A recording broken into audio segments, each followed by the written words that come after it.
ఒకటి కలలు తల్లి పాటికి రావు, నాకి కలలు తల్లి మన సొంతు పెట్టబోకు.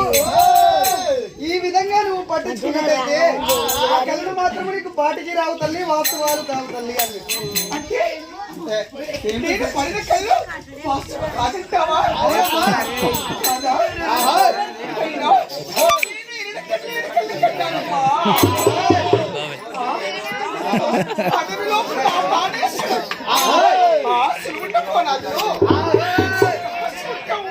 వట్టి ఉన్నటువంటి ముడి రాజుకైనా ఏమో ఆపదలు కలిగిన విధముగా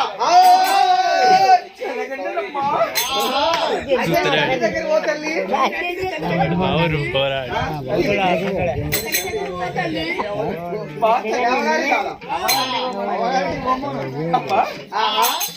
జనం లేని కలగన్నలు చెప్పాడు.